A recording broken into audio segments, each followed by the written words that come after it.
কুরআনে কারীম আপনি চাইন 10 নম্বর পারার মধ্যে রব্বুল আলামিন বলে ইন্নামা ইয়ামুরু মাসাজিদাল্লাহ,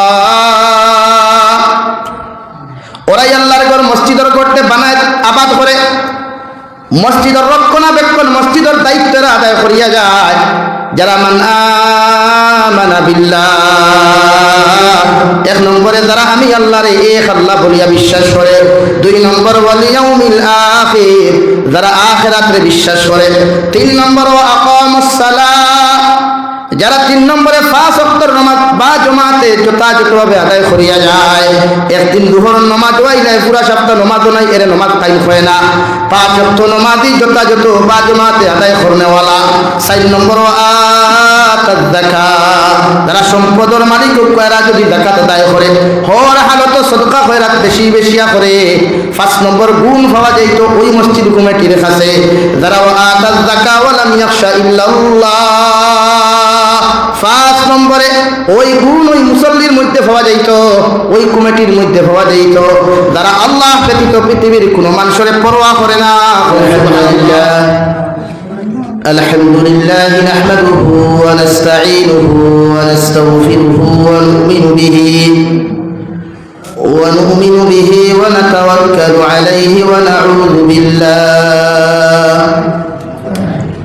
ونعوذ بالله من شرور أنفسنا ومن سيئات أعمالنا، من يهده الله فلا مضل له ومن يضلله فلا هادي له، ونشهد أن لا إله إلا الله وحده لا شريك له،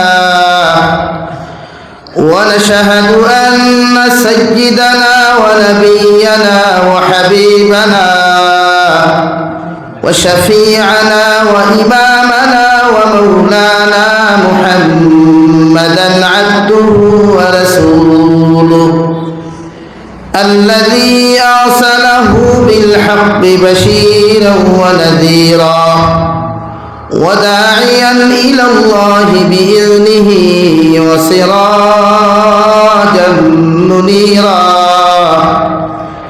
أما بعد فقد قال الله سبحانه وتعالى في كلامه المجيد والفرقان الحميد: أعوذ بالله من الشيطان الرجيم، بسم الله الرحمن الرحيم.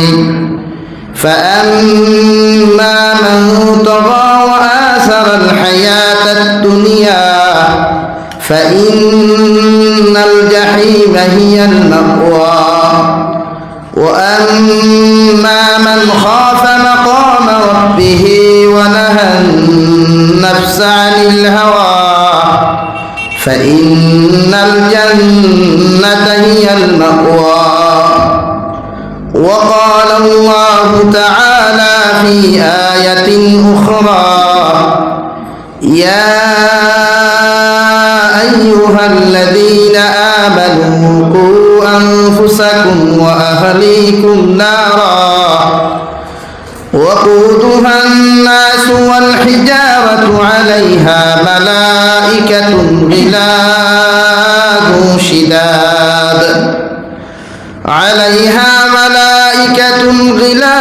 شداد لا يعصون الله ما أمرهم ويفعلون ما يؤمرون. صدق الله مولانا العظيم. وقال الله تعالى في شان حبيبه ومحبوبه ومعشوقه مخبرا وآمرا: إن الله وملائكته يصلون على النبي ইয়া আইয়ুহাল্লাযীনা আমানু সাল্লু আলাইহি ওয়া সাল্লিমু তাসলিমা আল্লাহুম্মা সাল্লি আলা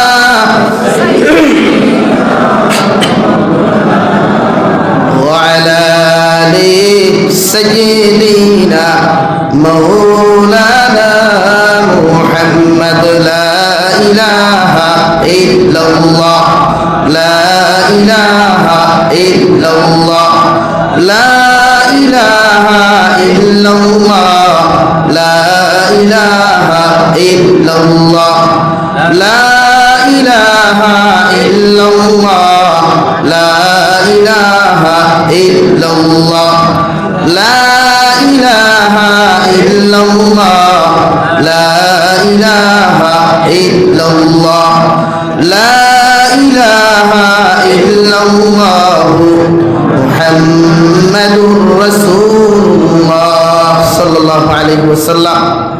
সম্মানিত আজকের দিনী জলসার মুহতারাম সভাপতি সাহেব, মুআজ্জাজ ও মুকাররম হযরত উলামায়ে কেরাম, মুরব্বিয়ান ইযাম, আমার সমবয়সী যুবক তরুণ বন্ধুরা, মাইকের স্পষ্ট আওয়াজ যতদূর গিয়া পৌঁছে ভিতরে বসা শ্রদ্ধা সম্মানিতা ফরদানিশী মা ও বোনেরা, আসসালামু আলাইকুম ওয়া রাহমাতুল্লাহি তাআলা ওয়া বারাকাতুহু। আমার দুস্থ হল্লার বুজুর্গ হল আল্লাহ তাবারক ওয়া তাআলার দরবারে লাখ কোটি শুকরিয়া যে মহান আল্লাহ রব্বুল ইজ্জতুল জালালে আপনার আমার দয়ার ইহসান করিয়া মায়া করিয়া দিনী এক মাহফিল আয়োজন করার তৌফিক দিছেন। আপনাদেরকে এবং আমাকে আনিয়ে সেই মাহফিলে উপস্থিত করে তিনি কথাগুলা বলা এবং শ্রবণ করার তৌফিক দিয়েছেন। আমরা আল্লাহ তাআলার দরবারে ইমানদার হিসাবে, মুসলমান হিসাবে ইমানের আওয়াজকে উঁচু করে একবার শুকরিয়া আদায় করি, আলহামদুলিল্লাহ। আমার দুস্থ হল্লার বুজুর্গ হল বায়েত মাগরিব থেকে আপনারা নসিহত হল শুনিয়া যাইতরা। উস্তাদ মুহতারাম আলহাজ হযরত মাওলানা শেখ আলিমউদ্দিন সাহেব দামাত বরকাতুহুল আলিয়া মাগরিব বাদে নসিহত করছেন। এরপরে যে নসিহতর বাকি কিছু রয়েছিল, কিছু বুধ ভাইয়ার না দাওয়াত দিছেন হিসাবে আমরা আইছি, না আইলেও তো আমরা বেঈমান কতদাত গাইল, আইলেও গাইল, এর লাগিয়া বাবা ওয়াইসি হিসাবে দুই চার মাত মাথিয়া যায়। ইনসান হিসাবে ভুল হইতে পারে, হইব ইনসান, ফরিস্তা হইলে ভুল হইল না। সময় আলহামদুলিল্লাহ 45 মিনিটের ভিতরে আমি ইনশাআল্লাহ আমার যে আয়াতগুলা পড়িছি অভিন্তর বাংলা অনুবাদ করার চেষ্টা করব, আর আয়াতুল মূল সারাংশগুলা আপনারা বুঝাইবার চেষ্টা করব। আমার দুস্থ হল্লার আমার বুজুর্গ হল, আমি আপনার সামনে কুরআন করিমর 30 নম্বর পারার দ্বিতীয় সূরা নাজিআতর তাকিয়া 4 আয়াতে করিমা তিলাওয়াত করছি। প্রথম 2 আয়াত আল্লাহ তাআলা জাহান্নামী হকলর রেজাল্ট সম্পর্কে আলোচনা করছে। জাহান্নামী হকলর গুনাহগার মানুষের রেজাল্ট সম্পর্কে, যাহারা কিয়ামতের দিন পরিণাম ফল, যারা গুনাহ করব, সুদ খাইব, নাফরমানি করব, দয়স্কুরি করব, যুব সমাজের টিকটক লাইকি ভিডিও তাকি লইয়া মানে শরীয়ত বিরোধী যত কার্যকলাপ মুসলমানে করবা, এরার পরিণাম ফল জাহান্নাম ব্যাপারে আল্লাহ তাআলা এই আয়াত দিয়া নির্দেশনা দিত। দ্বিতীয়ত 2 আয়াতে করিমা তিলাওয়াত করছি আল্লাহ তাআলা জান্নাতি যারা নেক আমাল করবা, নামাজ পড়বা, রোজা রাখবা, ফরর বাহলাইয়ের প্রতি মানুষ সুসংবাদ খুশি থাকব, অন্য মানুষ সুখে শান্তিতে খার দেখিয়া মানুষের শরীরে অ্যালার্জি আইতো না, চুলকানি আইতো না, এই জাতীয় মানুষের ব্যাপারে যারা বালা আমল করব, এরার পরিণাম ফল ব্যাপারে আল্লাহ তাআলা আলোচনা। 3 নম্বর আয়াতে 5 নম্বর আয়াতে করিমা কুরআনুল করিমর 28 নম্বর পারা থেকে আমি তিলাওয়াত করছি, যেখানে জাহান্নামী হকলর ব্যাপারে আল্লাহ তাআলা মানুষ জাতিরে, ইনসান জাতিরে, বিশেষ করিয়া ইমানদার হকলরে সম্বোধন করিয়া কইতরা, তোমরা নিজে জাহান্নামের আগুন থাকি বাঁচাও এবং তোমাদের পরিবার পরিজনরে জাহান্নামের আগুন থাকি বাঁচাও। জোরে করে হোক সুবহানাল্লাহ। আমার দুস্থ হল্লার বুজুর্গ হল, জমিন মানুষে বালা আমল 100 ও 90% মানুষে করে না, 10% মানুষে করে, যার কারণে দুনিয়া এখনো কায়েম আছে। 90% মানুষে আমল করে না, যদিও করে সপ্তাহে 1 দিন বা মাসে 1। আর বালা কাম সকল মানব জাতির সহ্য হয় না, যার দরুন আজকে দুনিয়া জাহান্নামে পরিণত হয়ে যায়। পৃথিবীর যে কোনো মানুষে বালা কাম করতে কোরআনে করিম তাকে নির্দেশনা দেওয়া হয়েছে।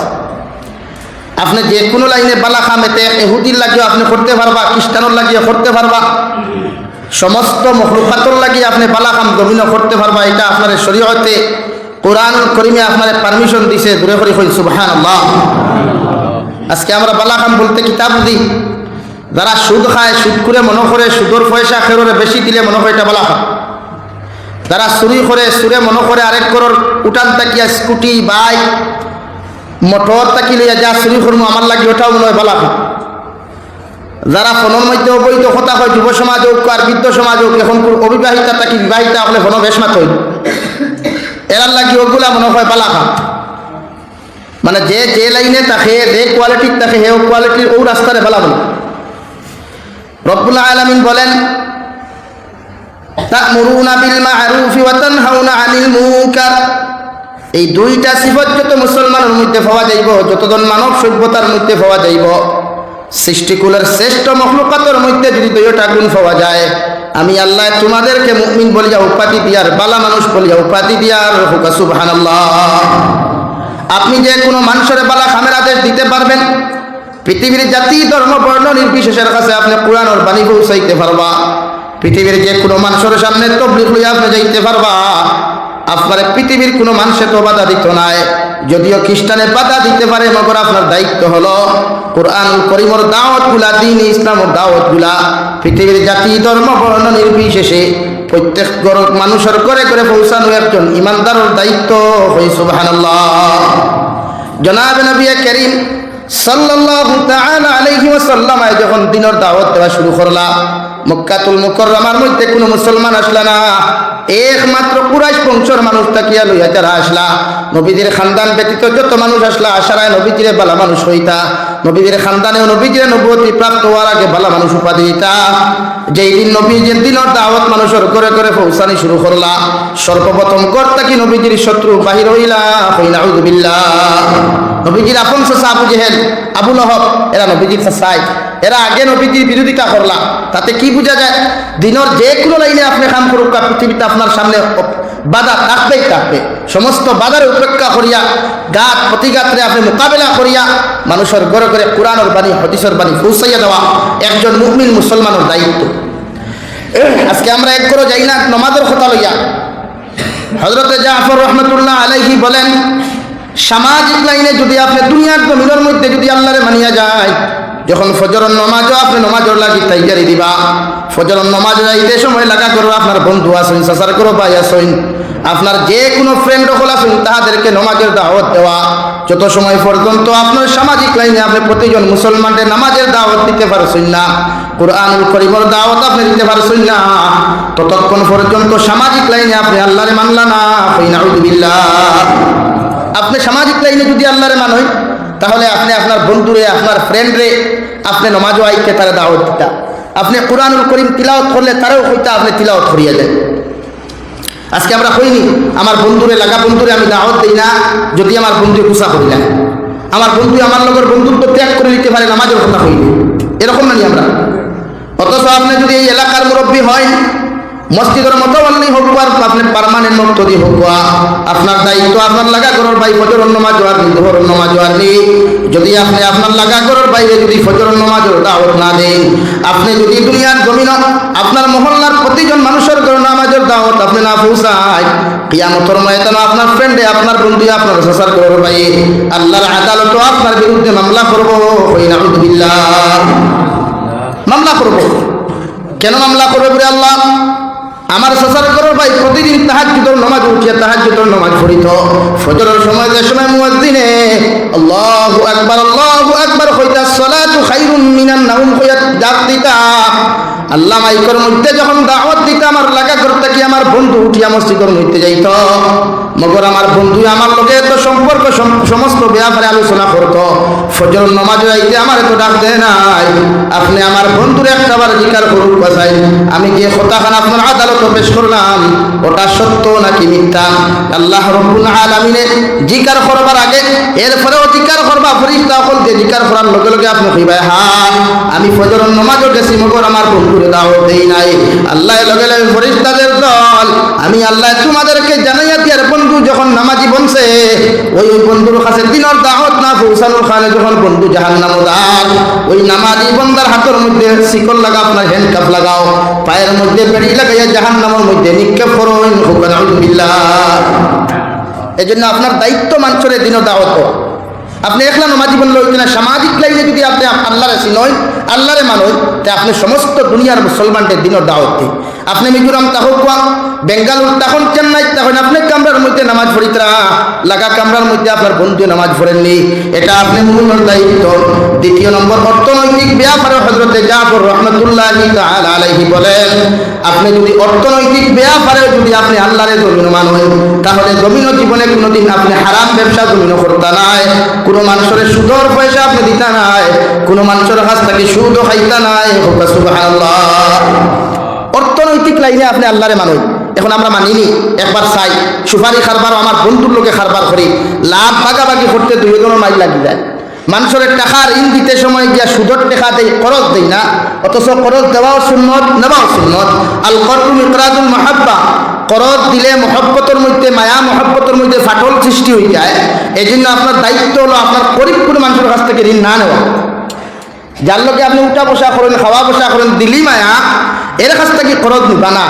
কারণ নবী যে ফরমাইন, খরচ নেওয়ার বাদে যদি টাইমলি আপনি ঘুরাইয়া দিন না। সাধারণত আপনি আপনার বন্ধুর কাছ থেকে টাকা 10,000 আনছেন, আপনি 15 দিনের ভিতরে দিবার কথা কইছেন, 15 দিন ফুরিয়া 20 দিন হয়ে আসছে, বন্ধু এখন দেখো টাকা কোন নিল দিল না, আর আপনি কইতরা না আমার বন্ধুর কাছ থেকে আনছি, এমনিও আস্তে আস্তে দিল, দুইজনের দুই মতানৈক্য দিল, একটা কি দুইজনের মহব্বত তাকি তুর ফেদাল। এই জন্য খরচ আপনি দিতা মগর সুদ দিতা না। কুরআনুল কারীমের মধ্যে আমার আল্লাহ তাআলা বলেন, আহাল্লাল্লাহুল বাইআ ওয়া হাররামার রিবা, আমি আল্লাহ তোমাদেরকে জানাইয়া দিয়ার ব্যবসা বাণিজ্য করা হালাল, তোমরা যে কোনো ব্যবসা বাণিজ্য করতে পারো, মগর মদর ব্যবসা করতে পারতাই না, ড্রাগসের ব্যবসা করতে পারতাই না, হিরোইনের ব্যবসা তোমরা করতে পারতাই না, এমনকি হারাম কোনো ব্যবসা তোমরা করতে পারতাই না। বাকি যতটা বৈধ ব্যবসা আছে আমি আল্লাহ কোরআন দ্বারা হালাল করিয়া দিছি। নবী মুহাম্মদুর রাসূলুল্লাহ সাল্লাল্লাহু আলাইহি ওয়াসাল্লাম হাদিস দ্বারা যেগুলা ব্যবসাগুলো হালাল করিয়া দিছেন, ওই ব্যবসাগুলা জমিন করিয়া যাইও, মগর কোনদিন তোমরা সুদের ব্যবসা করিও না। সুবহানাল্লাহ। আজকে সুদ সমাজও কম চলেন না বেশি চলেন? এটা চলেনি, বন্ধ না। এলআইসি চলেনি, এটা এলআইসি যে ইন্টারেস্টের পয়সা প্রায় মাদ্রাসাত লাগি যায়, দিলাই লেফটিন বাথরুমও দিলাই। আমি প্রায় জায়গায় দেখছি রিপোর্ট লইয়া, নাম উল্লেখ করিয়ান না, এরকম কমিটি মাদ্রাসার আছে এলআইসির ইন্টারেস্টের পয়সা, ব্যাংকের ইন্টারেস্টের পয়সা বোর্ডিং মেসা বটাই দেবা হয়, পরে ওগুলো আপনি খরচ হিসাবে নেবা বাদে আমরা দিলাইবা। আমি দিকার করি আর পায়খানা হুকাইলে পায়খানা, আর খাসা থাকলে পায়খানা হুকাইলে বদলি যায় না, তুই না ফেনে পায়খানা হুকাইলে কিনা চিকেন বিরিয়ানি হয়ে যায় তে না, ফ্রুটও হয়ে যায়, ওলা কিচ্ছু নেই, পায়খানা। এখন যদি ইলা কোনো মসজিদ কমিটি এন্ড মাদ্রাসা কমিটি বুঝা করবা, যদি এই ইন্টারেস্টের পয়সা দিলাই মাদ্রাসা বলে বোর্ডিং চালাইলাও বাদে আমরা দিলাই ঘুরাই জানি মুগিয়া হইতেন, আপনারা এই মাদ্রাসার তাকি এই মসজিদ তাকি আর কোনো বালা হইতা ব্রেইন লইয়া বার হইতে পারবেন? আমার মাকে বুঝা করে দিচ্ছেন। মাদ্রাসা কমিটি মসজিদ কমিটি হইতো আল্লাহওয়ালা। আমি প্রায় জলসাতে এখন কই দিই, এখন কোন মাদ্রাসা কমিটি হলো হয়ে গেছে যে মাদ্রাসার হুজুরে মাদ্রাসা চালাইতা, মাদ্রাসার হুজুরে বোর্ডিং চালাইতা, মাদ্রাসার হুজুরে চান্দা করি বেতন টাইম না আনিয়া বেতন কুনিয়া কমিটি টাইম দিতা, আর টাইম মাস করিয়া লগ আঠাইয়া গুনিয়া দিতা, ও না এখন কোন মাদ্রাসার কমিটি। কিন্তু হালাকে মাদ্রাসার কমিটি ওলা হইতো, মাদ্রাসার কমিটির মাঝে সেক্রেটারি হইতা মাদ্রাসার হেড মৌলানা, আলিম বানাইতা। এখন যদি এক মাদ্রাসার হেড মৌলানা বোর্ডিং চালাইয়া নেয়, মাদ্রাসার খানি কুলাইয়া নেয়, সব কুলাইয়া নেয়, তাহলে বেতনত তো হয়ে নিত। তুমি কমিটির দায়িত্ব হইল খালি হিসাব লো। এখন কিছু কমিটি হল আছে এক পাও এখানে মূল্যায়ন খান তো তুলিয়া বই রই, আর বাতে খালি ঘরে দিয়ে কুচাইনার হিসাব না। এখানে মসজিদের ব্যাপারেও আপনি একজন আল্লাহওয়ালা 5 ওয়াক্ত নমাজি মানুষের মসজিদের সেক্রেটারি প্রেসিডেন্ট বানাইতা, টেকা পয়সাওয়ালা ফেট্টুসার মুকাম বড়ওয়ালা কোনো মানুষের আপনি মসজিদের সেক্রেটারি প্রেসিডেন্ট বানাইতা না। যদি এই সুদের ব্যবসা করেন, হারাম ব্যবসা করেন, এর মাঝে মিশা মাত্র সংখ্যা বেশি হওয়া যায়, এই জাতীয় কোনো মানুষ মসজিদ মাদ্রাসার কমিটিতে আপনি রাখতেন। এখন দেখুন কোরআনে কারীম আপনি চাইন 10 নম্বর পারার মধ্যে রব্বুল আলামিন বলে, ইন্নামা ইয়ামুরু মাসাজিদাল্লাহ, ওরাই আল্লাহর ঘর মসজিদের করতে বানায় আবাদ করে, মসজিদের রক্ষণাবেক্ষণ মসজিদের দায়িত্বের আদায় করিয়া যায়, যারা মান আমানা বিল্লাহ, 1 নম্বরে যারা আমি আল্লাহর এক আল্লাহ বলিয়া বিশ্বাস করে। 2 নম্বর ওয়াল ইয়াউমিল আখির, যারা আখিরাতে বিশ্বাস করে। 3 নম্বর ওয়া আকামুস সালাহ, যারা 3 নম্বরে 5 ওয়াক্তের নামাজ বা জামাতে যথাযথভাবে আদায় করিয়া যায়।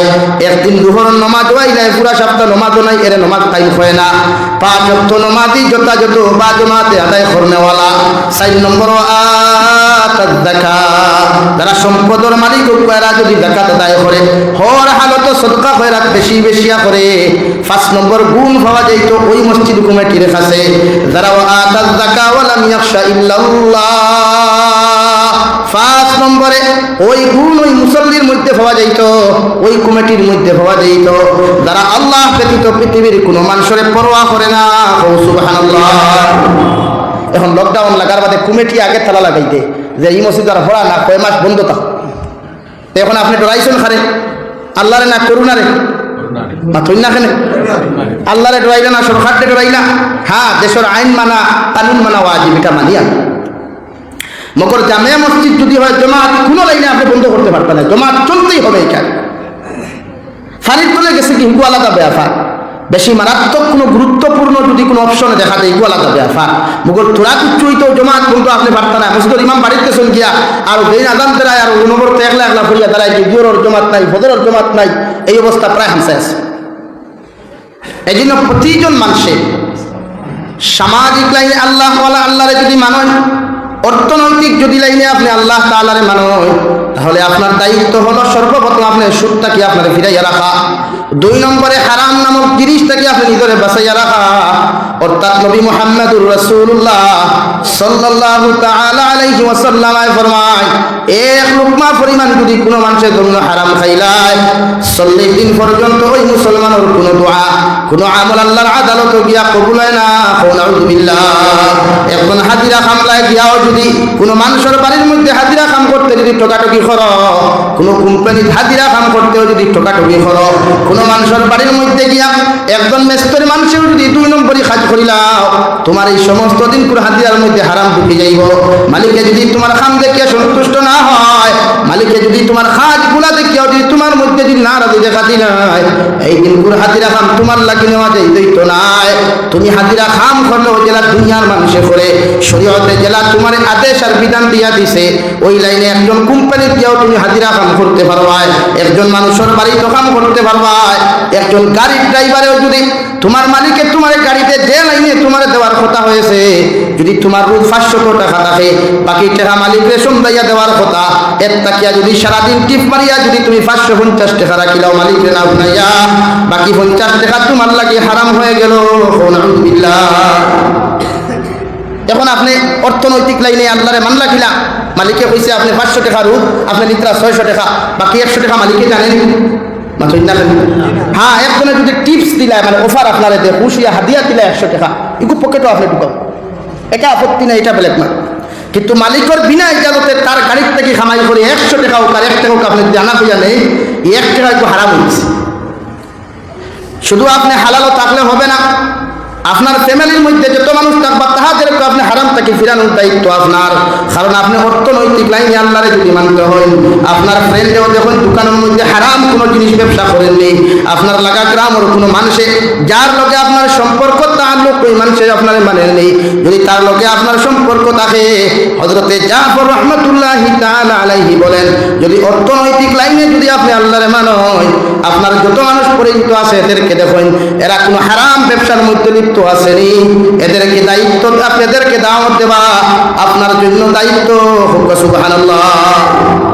আমরা মানুষের বুঝাই না, হারাম মানুষে অনবরত করে, কাপড় দোকানও হারাম ঢুকায়, হোটেলও হারাম ঢুকায়, প্রায় হোটেল আইন থেকে রিপোর্ট আয় যে মরাম রূপ পর্যন্ত রান্ধিয়া মানুষের খাবার, প্রায় হোটেল থেকে রিপোর্ট আয় বা ইলা রিপোর্ট আয় না, প্রায় মালিকে একদিন মানুষের হারাম খাবাইলো, বাকি 29 দিন পুরো দুই বেকার করে দিল না। তাহলে আপনি অর্থনৈতিক লাইনে আল্লাহর মানলা কিনা? আপনি তো মানছেন না আল্লাহর। অর্থনৈতিক লাইনে আপনি আল্লাহরে ভয় পাইছেন না, এই জন্য আপনি অর্থনৈতিক লাইনে আল্লাহরে ভয় পাইতে সর্বক্ষেত্রে অর্থনৈতিক টেকার দিলেন।